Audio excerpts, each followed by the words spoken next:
What is this marshmallow test? Well, when you look at children and you look at all the different theories about what makes successful kids, you realize that almost all the theories are wrong because they haven't been verified. Like, for example, high IQ. You have a lot of high IQ people who become marginal members of society. And so what is the one psychological test that correlates with success in life? And I found out that it's the marshmallow test. You get kids and ask them, do you want a marshmallow now? Or 2 marshmallows a few hours from now? And the kids that want the marshmallow now tend to be those that want shortcuts, those that don't want to do the hard work. They want the quick kill. They grab that marshmallow. But the other ones say, no, wait a minute. If I wait 2 hours, I can get 2 marshmallows. I can hold out. There's a pot of gold waiting for me. They're not going to take the shortcut. And so you say to yourself, well, that's a test for kids.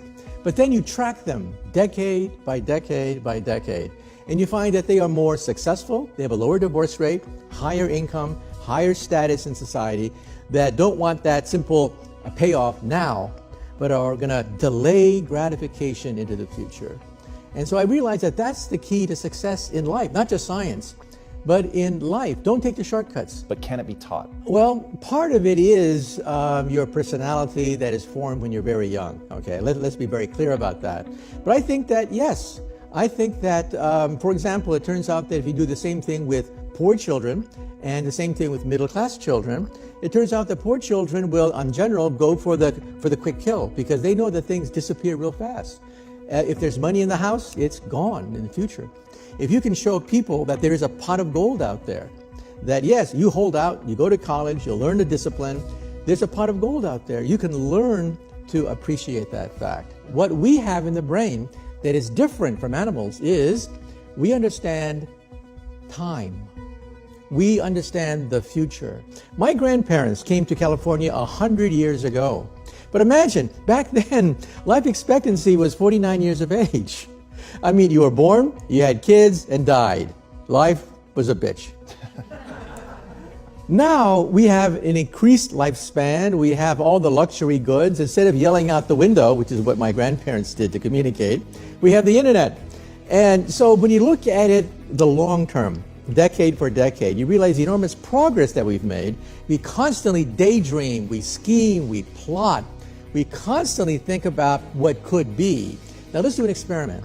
Go home tonight and teach your dog the concept of tomorrow. Try it. Teach your dog the concept of tomorrow, the next week, the next year, and you realize you can't.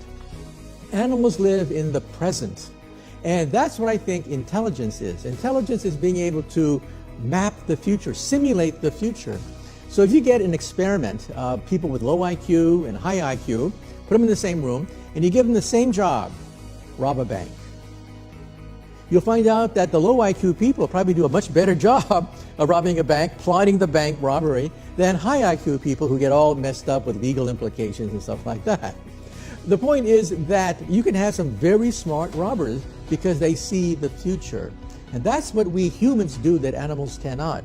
We constantly daydream. We constantly create worlds that don't exist. And to me, that's what intelligence is. Some people ask me, well, what is the meaning of life then? And I say to myself that if somebody gives you from up high the meaning of life, it's too easy. I mean, is that all? My attitude is that it's self-discovery. We have to reinvent ourselves, that we have to recreate ourselves, that the meaning of life is rediscovery.